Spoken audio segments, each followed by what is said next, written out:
Hey, what's going on, everyone? Welcome to episode 67 of Davidson and Reflections and Lessons on a Life Worth Living. So, I wanted to share with you Dale Carnegie, who is one of the godfathers of personal development. He's made quite a big impact in my life and millions of other people's lives. Definitely someone who I aspire to be like and in my own way contributing to the world and sharing his tips for success. So today I wanted to share with you a book by Dale Carnegie, who wrote How to Win Friends and Influence People. He wrote a book called How to Start Worrying and Start Living. So I wanted to share with you 10 passages that meant a lot to me and how you can incorporate that in your life. So number one, he wrote, two men looked out from prison bars. One saw the mud, the other saw stars. I read those two lines over and over. I was ashamed of myself. I made up my mind I would find out what was good in my present situation. I would look for stars. I made friends with the natives, and their reaction amazed me. When I showed interest in their weaving and pottery, they gave me presents of their favorite pieces which they had refused to sell to tourists. I studied the fascinating forms of the cactus and the yuccas and the Joshua trees. I learned about prairie dogs, watched for the desert sunsets, and hunted for seashells that have been left there millions of years ago when what brought about this astonishing change in me. Mojave Desert hasn't changed, the Indians haven't changed, but I had. This was a story about a woman who was dreading because she moved from a city that she was familiar with into the middle of the desert because of her husband's job, and she was miserable. And she had a mentor and heard a story about someone who was able to, what really resonated with me was the one saw mud and others saw stars. It's the same situation, but really the perspective is what changed. The reason why this resonated with me was there's been a lot of moments where I would complain about the pandemic and I'd be like, oh my God, this sucks. I haven't been able to see my friends in a while. And then on the other hand, it's been the most beautiful time, the most progress I've ever made in my life, from being able to create my men's group because I was craving human connection, to honestly having the best year financially I've ever had in 2020. Even though 9 months of it was, not in the office, which I consider to be one of my favorite places to be in the world.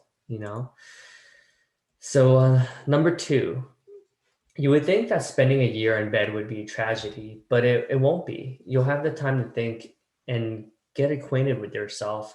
You'll make more spiritual growth in these next few months than you have made all of your previous life. I became calmer and tried to develop a new sense of values. This definitely resonated with me because, during the pandemic, in the beginning, I was like, oh my God, this sucks. I was miserable. I was, very sad. I'm not gonna lie, I would say that I even went through some depression. But after a while, I realized, like, oh, maybe this is the time to release that book, to write that book that I always wanted to, which our book is releasing pretty soon, next Friday. So super excited to introduce to you that project. But yeah, I started reflecting, journaling a lot more, reading a lot more, when I told myself I didn't have the time to read. So I thought that was interesting. And number three, how many of you have ever sawed wood? Let's see your hands. Most had. Most of them had. Then he inquired, how many of you have ever sawdust? No hands went up. Of course you can't saw sawdust, Mr. Shed exclaimed. It's already sawed. And it's the same with the past. When you start worrying about things that are over and done with, you're merely trying to saw sawdust. Yeah, definitely been guilty as charged. There's been so many moments in my life where something has happened and I'm still dwelling on the past. The facts are we're not going to be in the office for a while, but yet I'm still thinking about reminiscing about the good old days in the office. It's like as soon as I make peace and acceptance that we're not going to be in the office anytime soon, the quicker I can move on and start to create a life that I want. So number 4, worry is like the constant drip, drip, drip of a water, and the constant drip, drip, drip of worry often drives men to insanity and suicide. How many of us think about money or getting promoted and not getting the promoted as quick as we would like? Or we're thinking about, oh, I can't wait to buy the next house, or I can't wait to buy this next car. I've been guilty of it. All of us have been guilty of wanting the next promotion. Like, oh, I can't wait to get that mid-market account executive role, instead of truly just being present and being able to appreciate what I currently have, which is truly an amazing job. Number 5, look here, Jim Grant. How many fruit cars have you handled over the years? The answer, about 25,000. Then I asked myself, well, how many of those cars were ever wrecked? The answer was, oh, maybe 5. And then I said to myself, out of the 5 of 25,000, do you know what that means? A ratio to 5,000 to 1. In other words, so by law of averages, based on your experience, the chances of 5,000 to 1 against one of your cars ever being wrecked. So what are you worried about? And then I said to myself, well, a bridge may collapse. Then I asked myself, how many cars have you actually lost from a bridge collapsing? The answer was none. Then I said to myself, aren't you a fool to be worrying yourself into stomach ulcers over a bridge which has never yet collapsed, over a train wreck, which the chances are 5,000 to 1 against it? Man, I've been guilty of this as well. I think like, oh man, I'm gonna get fired, I'm gonna get let go, or I'm not gonna hit my number.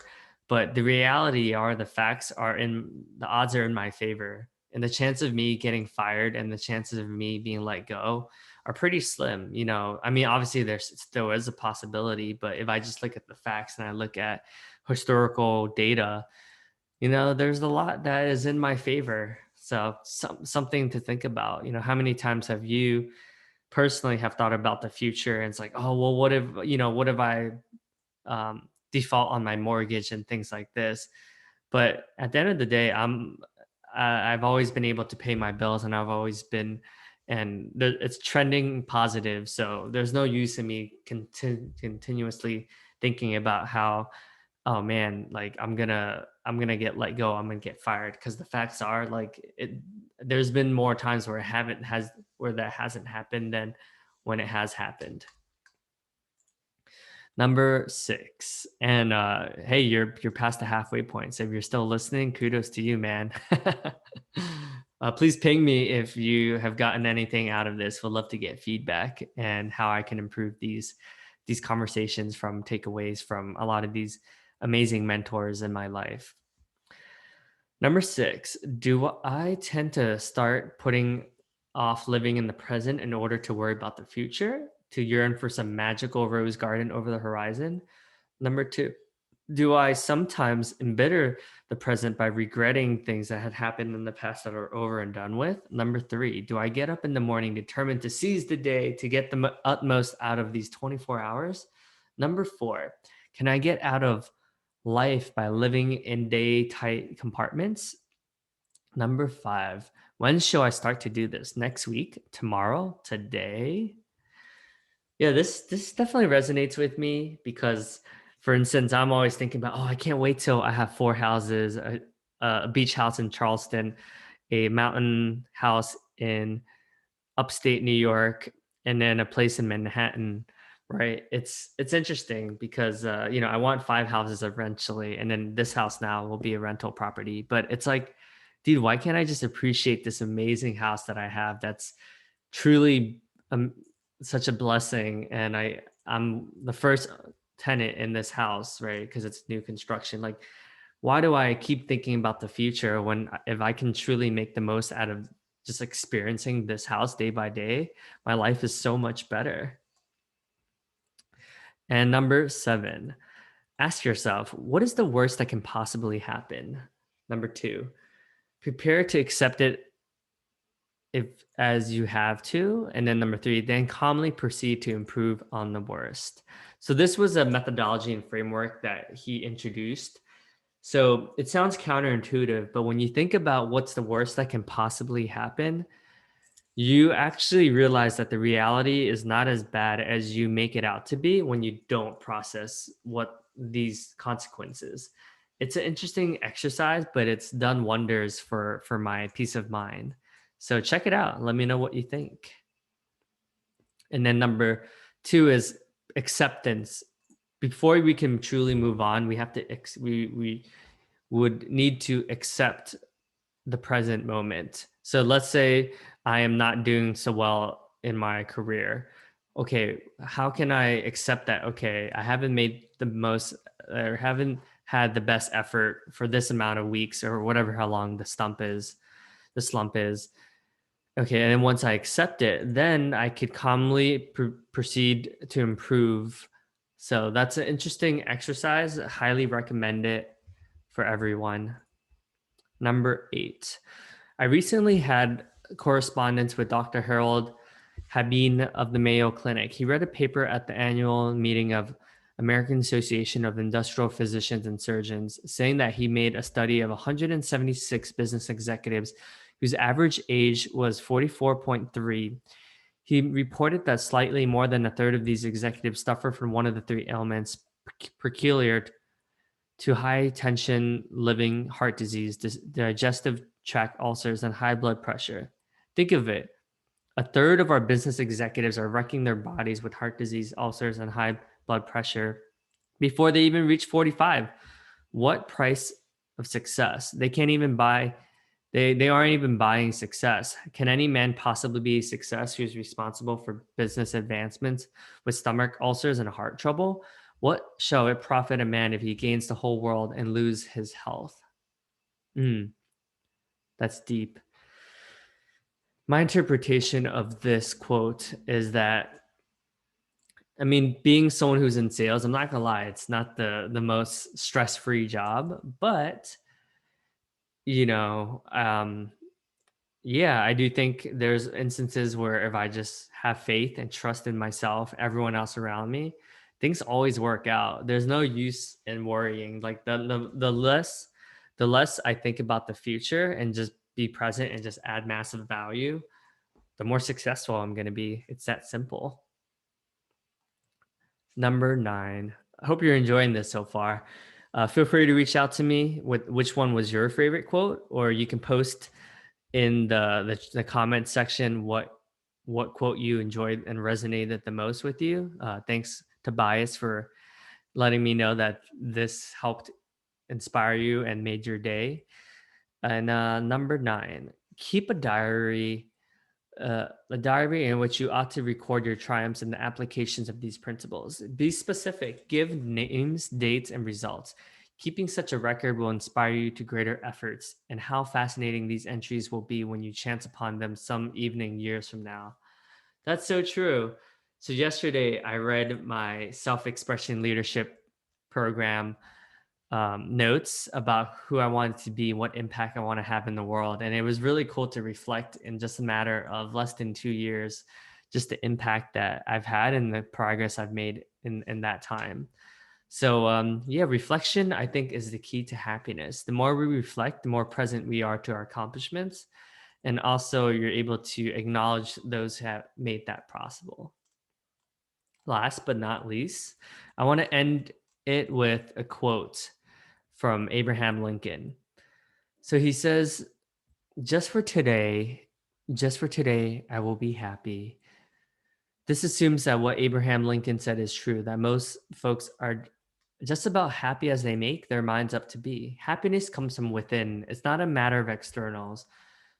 Just for today, I will try to adjust myself to what is, not try to adjust everything to my own desires. I will take my family, my business, my luck as they come and fit myself to them.